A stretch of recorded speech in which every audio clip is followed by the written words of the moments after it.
بسم الله الرحمن الرحيم. وأفضل الصلاة وأتم التسليم على سيدنا محمد وعلى آله وأصحابه أجمعين. اللهم افتح علينا بسيدنا محمد صلى الله عليه وسلم ما أغلق علينا، وعطف علينا قلبه الشريف، واسقنا من يده الشريفة شربة هنيئة مريئة لا نظمأ بعدها يا رب العالمين. اللهم نسألك يا ربنا أن ترزقنا حفظ القرآن، ونسألك يا ربنا أن ترزقنا العمل بما في القرآن، ونسألك يا ربنا أن تجعلنا من حملة القرآن والعمل بما في كتابك يا رب العالمين ويا أرحم الراحمين. وبعد أيها الأحباب الكرام، لا يسعنا في هذا اليوم المبارك إلا أن نتكلم عن بعض الأحاديث النبوية التي تحثنا على حفظ القرآن الكريم. وما جلسنا في هذا اليوم وفي هذه الساعة إلا احتفالا بابن أخينا مصطفى فلاحة لولده عمر الذي أكرمه الله عز وجل بحفظ كتاب الله عز وجل. فنسأل الله سبحانه وتعالى أن يرزق أولادنا حفظ القرآن، ونسأل الله سبحانه وتعالى أن يرزق أولادنا أن يتعلموا القرآن وأن يعملوا بما في القرآن. فقد جاء في الحديث الصحيح الذي أخرجه لنا الإمام مسلم في صحيحه، قال النبي صلى الله عليه وسلم: إن الله عز وجل يرفع بهذا الكتاب أقواما ويضع به آخرين. فالله سبحانه وتعالى يرفع بهذا القرآن أقواما ويضع به آخرين. فعند حفظنا لكتاب الله عز وجل وتطبيق بما في كتاب الله عز وجل، فهذا يدل على الرفعة في الدنيا وفي الآخرة. وقد جاء في حديث آخر عن النبي صلى الله عليه وسلم الذي أخرجه لنا الإمام مسلم، قال النبي عليه الصلاة والسلام: خيركم من تعلم القرآن وعلمه. خيركم من تعلم القرآن وعلمه. فنحن الآن نحتاج إلى شباب وإلى أطفال يقودون المستقبل لحفظ كتاب الله عز وجل. والأهم من ذلك بعد حفظ كتاب الله العمل بما في كتاب الله عز وجل. فكثير من أبناء الصحابة رضي الله تعالى عنهم قد أصبح عندهم عشق للقرآن، وطبقوا بما في القرآن وتحلوا بما في القرآن، فأصبحوا سادة رضي الله تعالى عنهم. فعندما نعلم ولدنا كيف يحب القرآن وكيف يعشق القرآن، وكيف أن القرآن عندما نتعلم القرآن ونحفظ القرآن ونطبق تعاليم الله عز وجل بما في كتابه، فإننا نكون سادة على جميع الدول والأمم.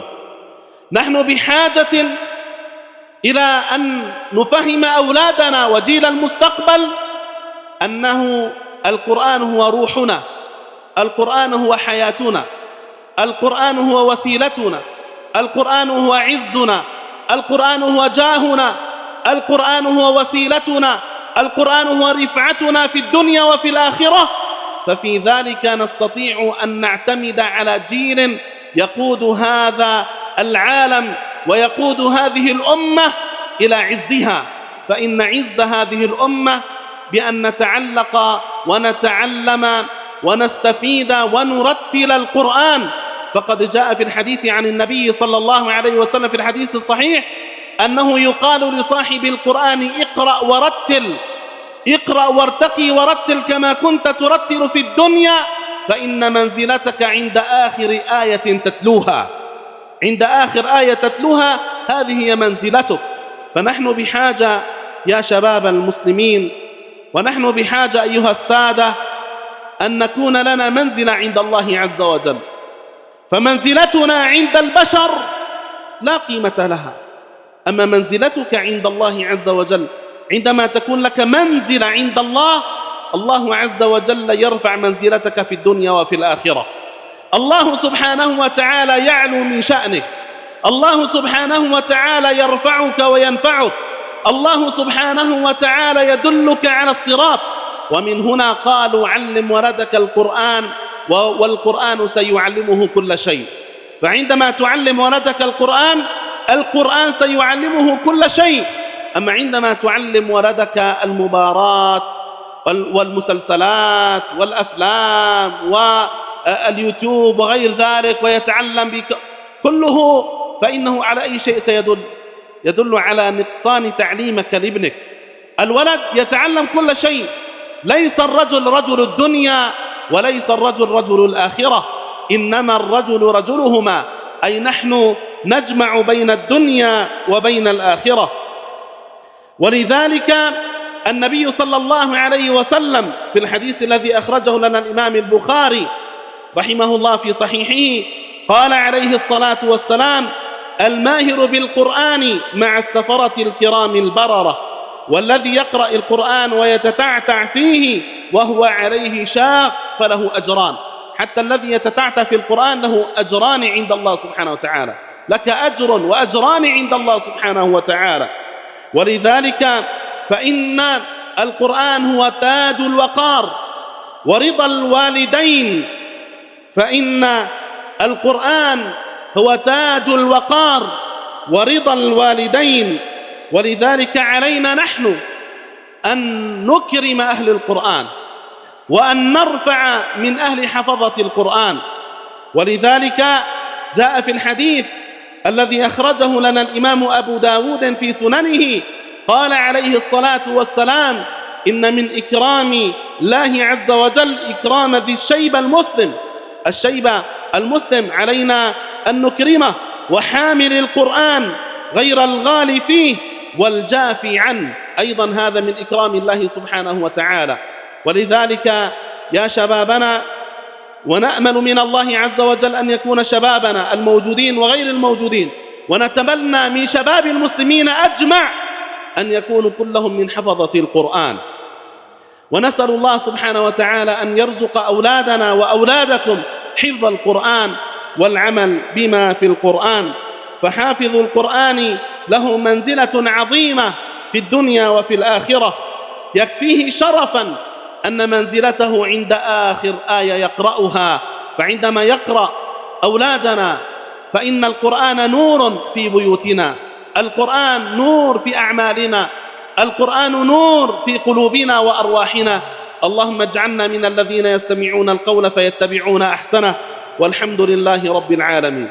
الآن نسمع القرآن من أخينا عمر فلاحة الذي أنهى حفظ كتاب الله عز وجل، وقد دخل الامتحانات وجاوز الامتحان الحمد لله رب العالمين. ثم أيضا نسمع الآن من بعد عمر إن شاء الله إلى ولد عبد الله. أسأل الله سبحانه وتعالى أن يلحقه بأخيه عمر، لأنه بقوا مع بعضهم البعض فترة طويلة يذهبون إلى المدرسة ويتعلمون القرآن ويحفظون كتاب الله عز وجل.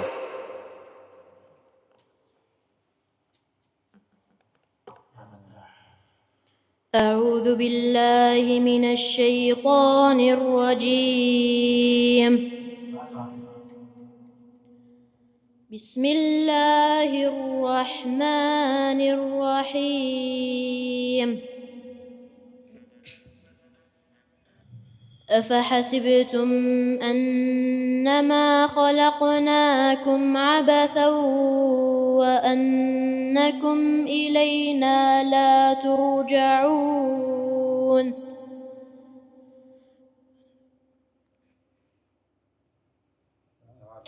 فتعالى الله الملك الحق، لا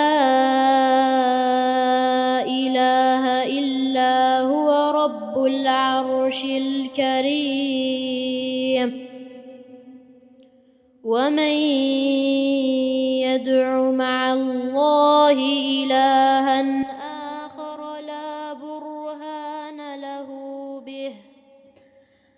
لا برهان له به فإنما حسابه عند ربه إنه لا يفلح الكافرون.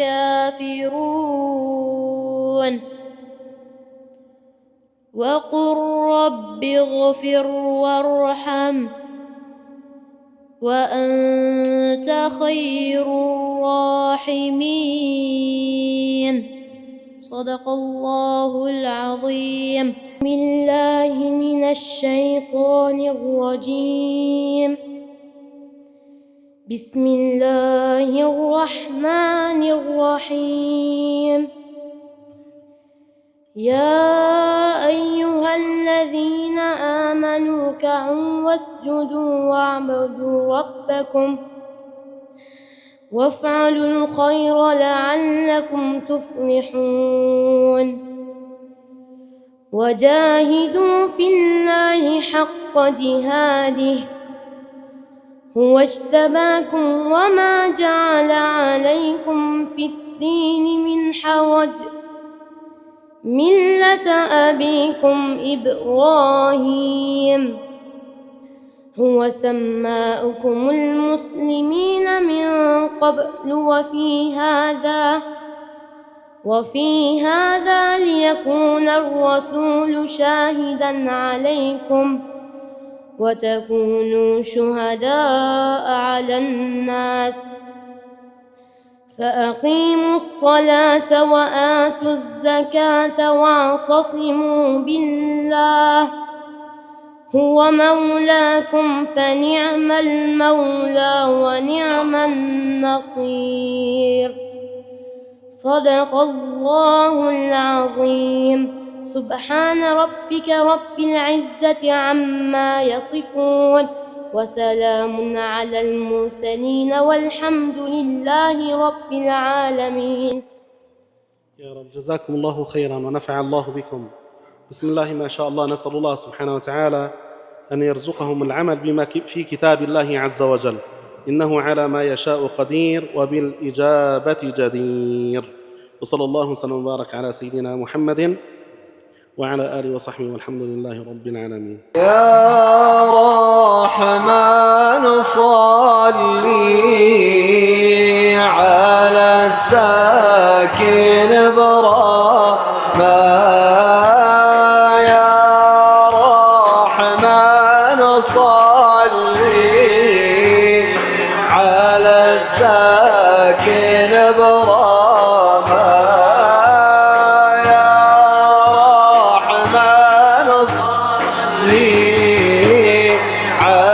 ساكن برامة سيدنا محمد سلطان الزعامة سيدنا محمد سلطان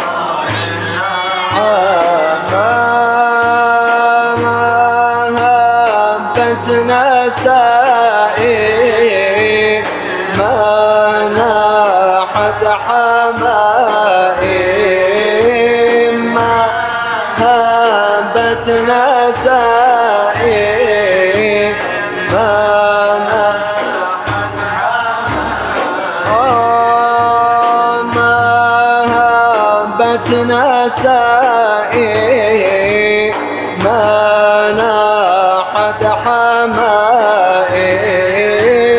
ما هبت نسائي ما ناحت حمائم.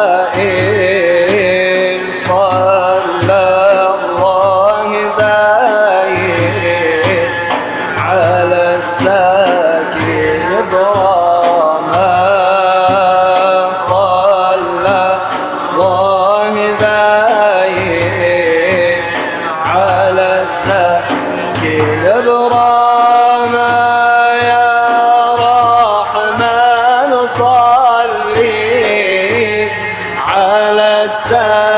ساكن براما يا رحمن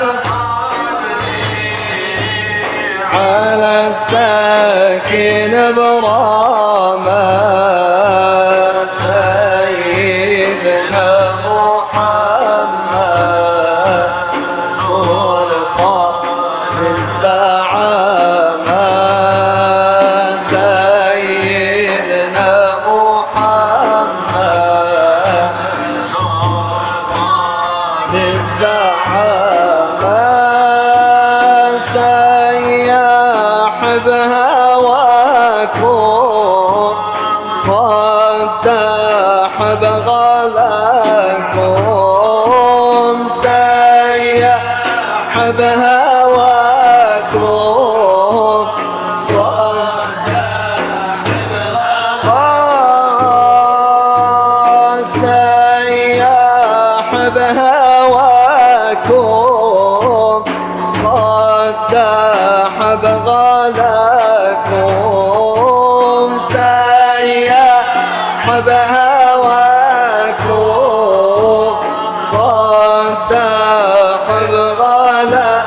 بغلاكم حديكم فداكم يا كفان اليتامى يا رحمن صلي على الساكن براما يا رحمن صلي على الساكن براما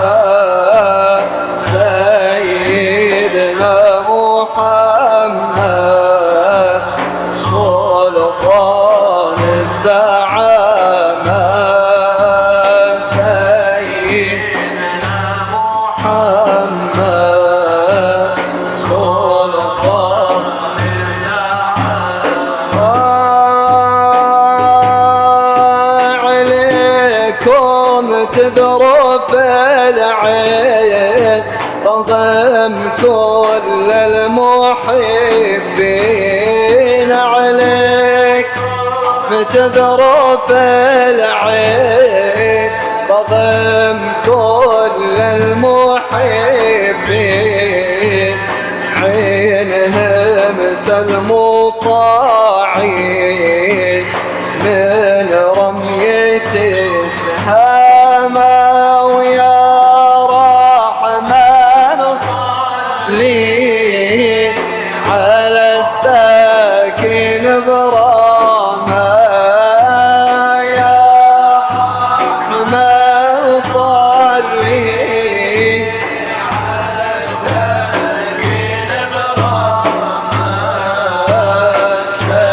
سيدنا محمد سلطان الزعامة سيدنا محمد سلطان عليكم تذرف العين رغم كل المحبين عليكم تذرف العين رغم كل المحبين عينهم المطاعين من رمية سهامة ويا رحم صلي على الساكن براما يا رحمن صلي على الساكن براما سيدنا محمد سلطان الزعامة سيدنا محمد سلطان زعامة شجازي جمايل أبو زين الفعايل شجازي جمايل أبو زين الفعايل عنا الحمل شايل هنا وبالقيامة ويا رحمن صلي على الساكن برامة يا رحمن صلي على الساكن برامة سيدنا محمد سلطان الزعامة سيدنا محمد سلطان الزعامة تحياتي لهديها للزهراء وبها تحياتي لهديها للزهراء بها تحياتي لهديها للزهراء بها علي وكل بنيها أهل رتبة وفخامة ويا رحمة صلي على الساكن برامة يا رحمة على الساكن برامة سيدنا محمد سلطان الزعامة سيدنا محمد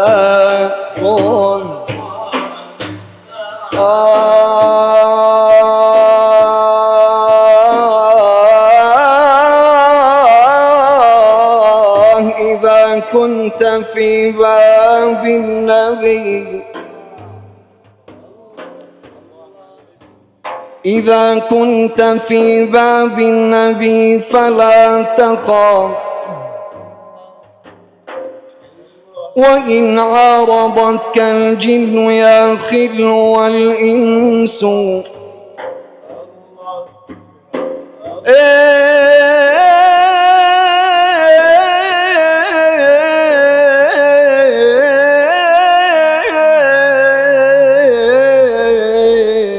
حبيبي إذا كنت في باب النبي فلا تخف وإن عارضتك الجن يا خل والإنس وإن كنت مبسوط الفؤاد بحبه فوقتك في كل الشؤون به أنس تقرب لأقوام يدينون وده وباعد أناسا قد تخبطهم مسوا فإن محب القوم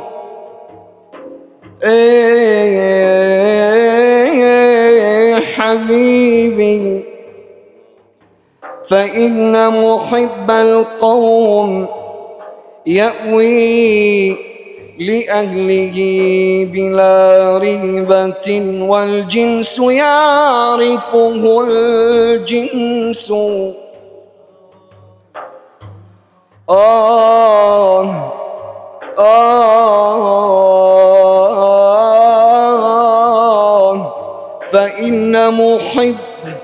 فإن محب القوم يأوي لأهله بلا ريبة والجنس يعرفه الجنس. لا إله إلا الله، لا إله إلا الله، لا إله إلا الله، لا إله إلا الله. طرقت باب الرجاء والناس قد رقدوا، وبت أشكو إلى مولاي ما أجد. لا إله إلا الله، لا إله إلا الله، لا إله إلا الله، لا إله إلا الله. وقلت يا أملي في كل نائبة، وقلت يا أملي في كل نائبة، يا من عليه لكشف الضر أعتمد. لا إله إلا الله، لا إله إلا الله، لا إله إلا الله، لا إله إلا الله. وقد بسطت يدي بالذل مفتقرا، وقد بسطت يدي بالذل مفتقرا إليك يا خير من مدت إليه يد. لا إله إلا الله، لا إله إلا الله، لا إله إلا الله. افتح الباب يا كريم حنانا، افتح الباب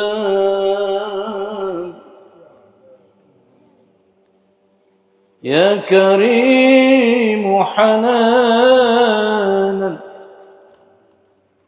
وامح ليل الضراء بالسراء، وأفض نفحة الحبيب علينا ما حيينا نور العين. صلى الله على سيدنا محمد وعلى آله وصحبه وسلم. افتح الباب يا كريم حنانا، افتح الباب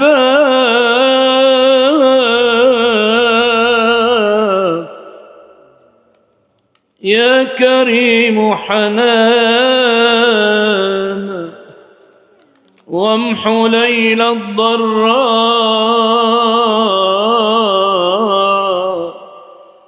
بالسراء، وأفض نفحة الحبيب علينا ما حيينا في صبحنا والمساء. الله على سيدنا محمد وعلى آله وصحبه وسلم.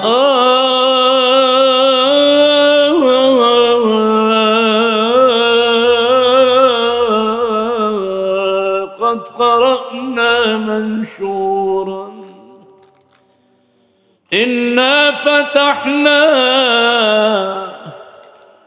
وفهمنا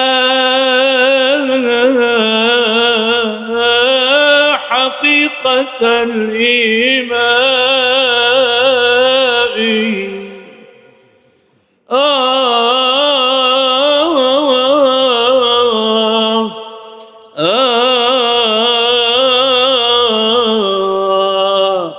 يا ساريا وظلام الليل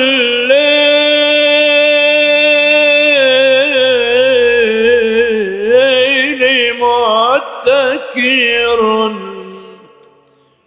حيتك وطفا من مسترسل الديم، بلغ إذا جئت ذيك الحمام عرب قد خيموا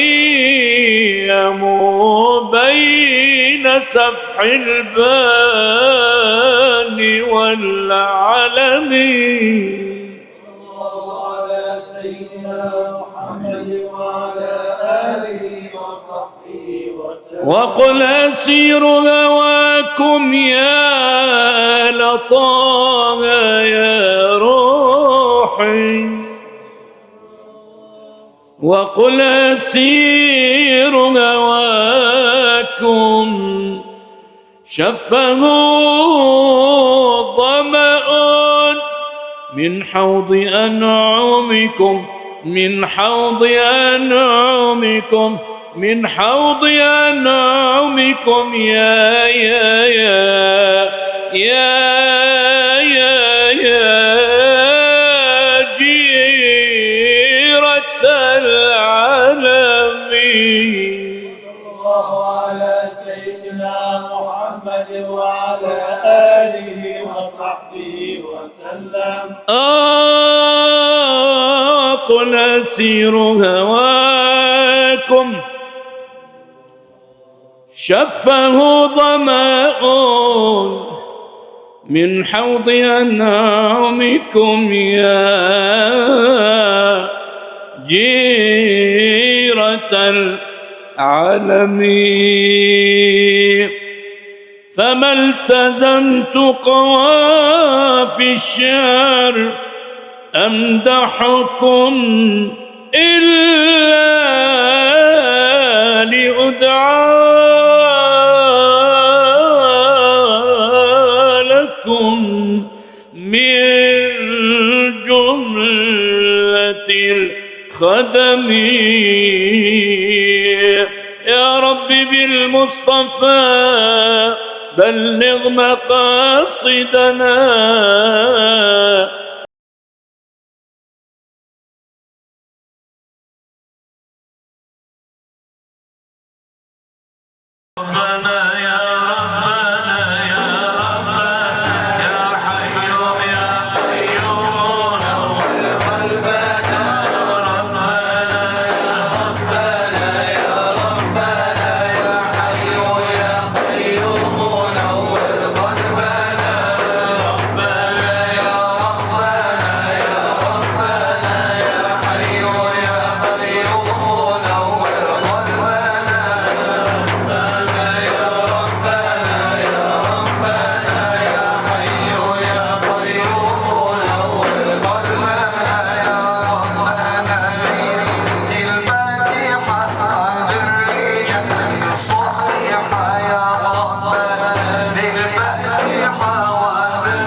أيها الندماء من يروم قربنا وينور شربنا يروم قربنا وينور شربنا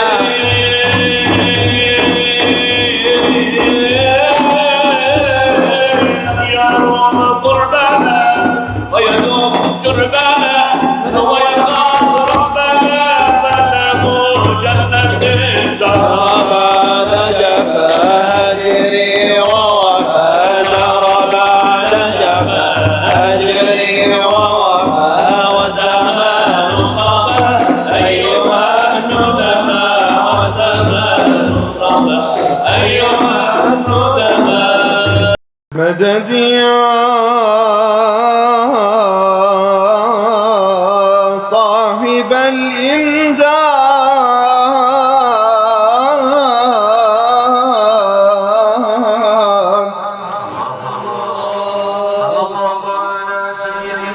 محمد وعلى آله وصحبه وسلم يا الله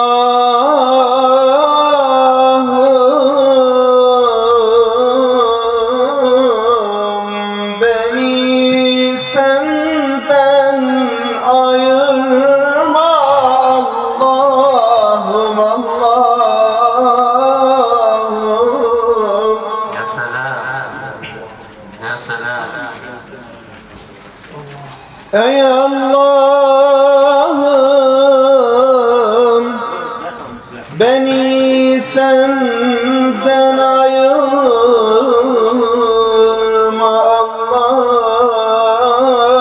Allah'ım beni cemalından ayırma Allah'ım seni sevmek benim dinim imanım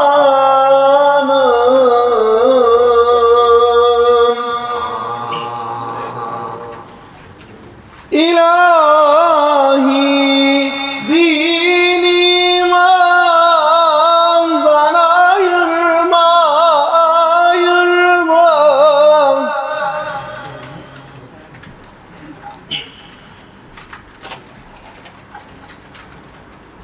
ey Allah'ım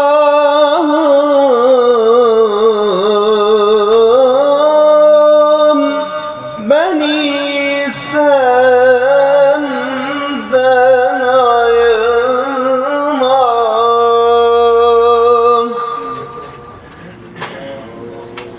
ey Allah'ım beni senden ayırma beni senin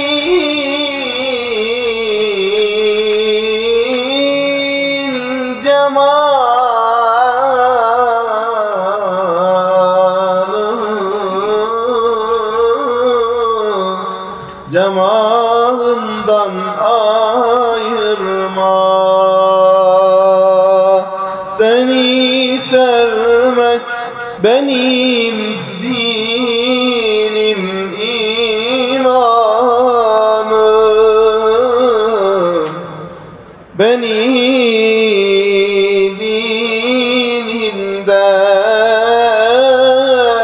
dininden ayırma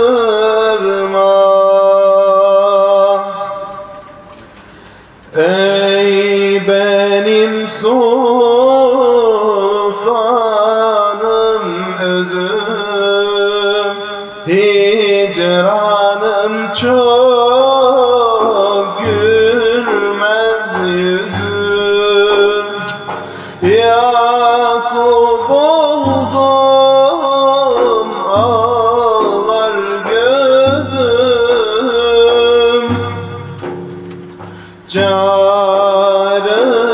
çağırırım ey dost seni Yakup oldum ağlar gözüm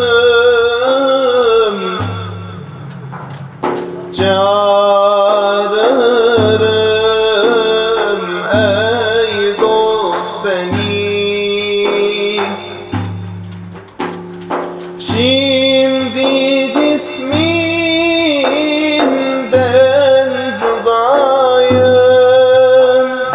kurban canan ben fedayım.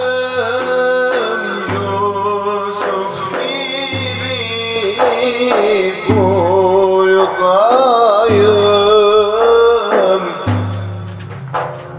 çağırırım ey dost seni. Yusuf gibi buradayım, çağırırım ey dost seni.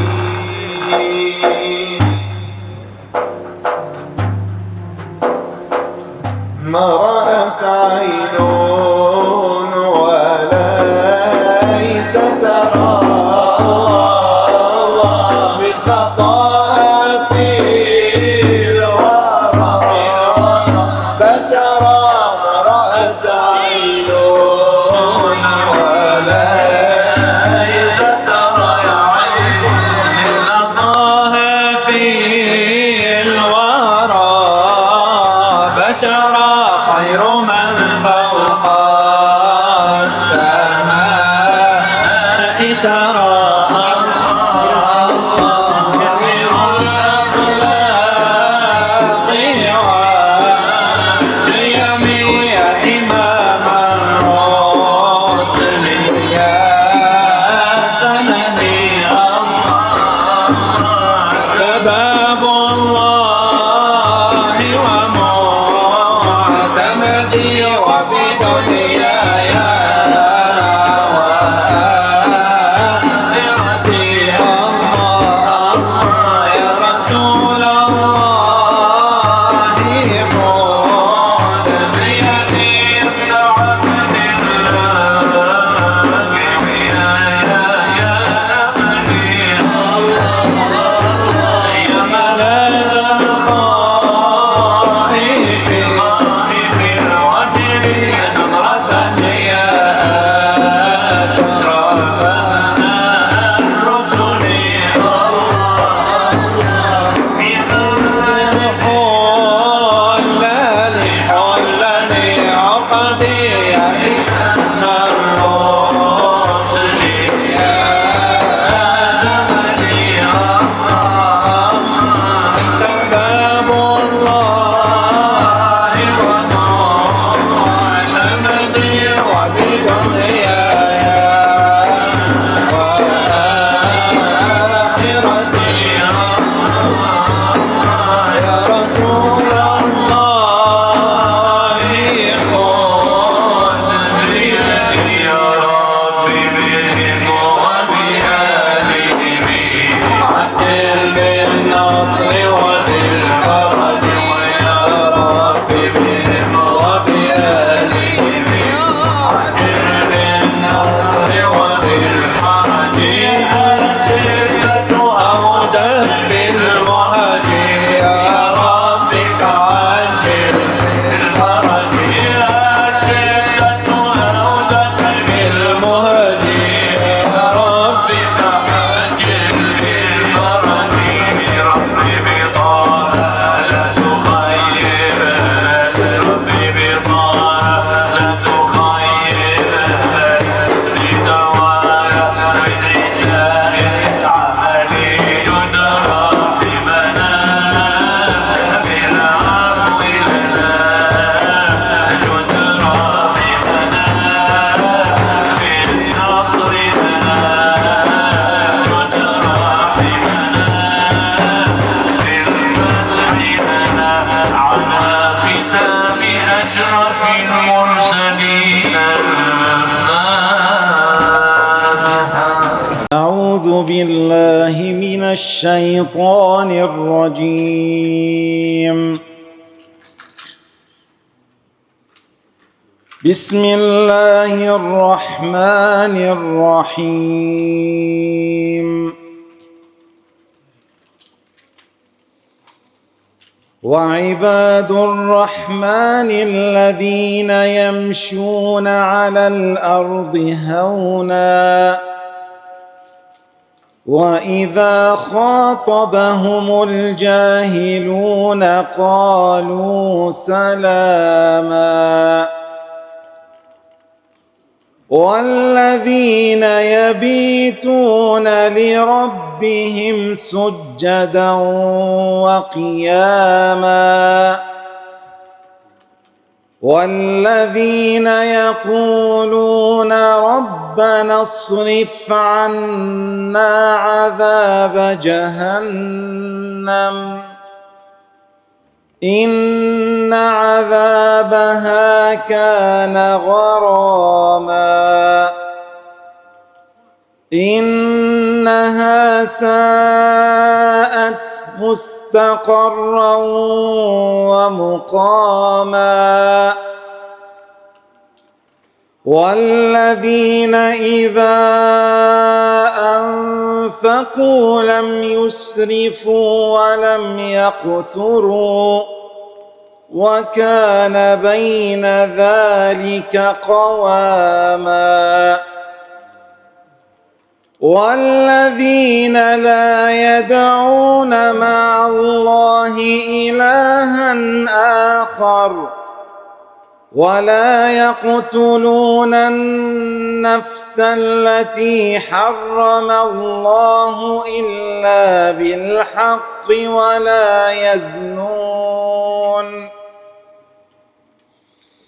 ومن يفعل ذلك يلقى أثاما يضاعف له العذاب يوم القيامة ويخلد فيه مهانا إلا من تاب وآمن وعمل عملا صالحا فأولئك يبدل الله سيئاتهم حسنات وكان الله غفورا رحيما آمنت بالله صدق الله العظيم ربنا تقبل منا بحرمة الفاتحة بسم الله الرحمن الرحيم الحمد لله رب العالمين وأفضل الصلاة وأتم التسليم على سيدنا محمد وعلى آله وأصحابه أجمعين اللهم تولى أمرنا واشرح صدرنا واغفر يا ربنا ذنبنا تولى أمرنا وفرج عن أمة سيدنا محمد صلى الله عليه وسلم وبعد أيها الأحباب الكرام نسأل الله سبحانه وتعالى في هذه الحفلة المباركة التي أقمناها لأخينا عمر نسأل الله سبحانه وتعالى أن يجعله بارا بوالديه وأن يلبسهم تاج الحفظ والوقار يوم القيامة نسأل الله سبحانه وتعالى أن يحفظ أولادنا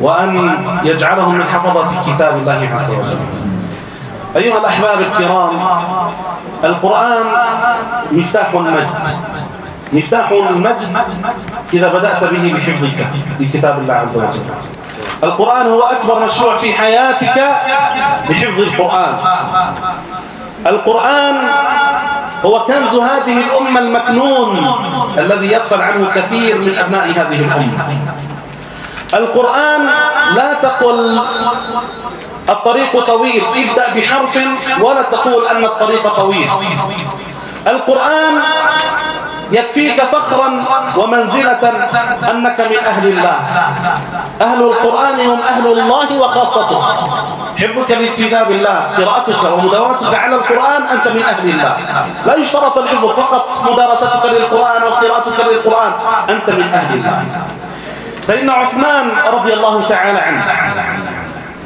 كما أورد ابن سعد وغيره في كتاب السيرة أنه كان يقرأ كتاب الله عز وجل وكان صائما فرأى قبيل المغرب أخذته غفوة فنام، فرأى النبي صلى الله عليه وسلم قال له: يا عثمان أتفطر عندنا أم في الدنيا؟ قال: بل عندك يا رسول الله، أريد أن أفطر عندك يا رسول الله. قال: فاستيقظ عثمان فدخلوا فقتلوا عثمان، فأول قطرة سالت من دمه على قول الله عز وجل: فسيكفيكم الله وهو السميع العليم، فسيكفيكهم الله وهو السميع العليم. فتقول السيدة عائشة رضي الله تعالى عنها: وقفت أمام القتلة فقالت: ويحكم ويحكم، أتقتلون رجلا كان كل يوم يختم القرآن بركعة واحدة؟ سيدنا عثمان رضي الله تعالى عنه كان يختم القرآن بركعة واحدة. فأين نحن من سيدنا عثمان أيها الأحباب؟ أين نحن من مشروع هذه الأمة أن نشجع أولادنا وأطفالنا ونحن نشجع أنفسنا على حفظ كتاب الله عز وجل؟ أفضل مشروع في حياتك أن تكون حافظا للقرآن. اللهم يا ربنا يا خالقنا يا أرحم الراحمين يا ذا الجلال والإكرام، اللهم تول أمرنا واشرح صدرنا واغفر ذنبنا واختم لنا بالباقيات الصالحات أعمالنا يا أرحم الراحمين ويا أكرم الأكرمين. وصلى الله وسلم وبارك على سيدنا محمد وعلى آله وصحبه وسلم، والحمد لله رب العالمين.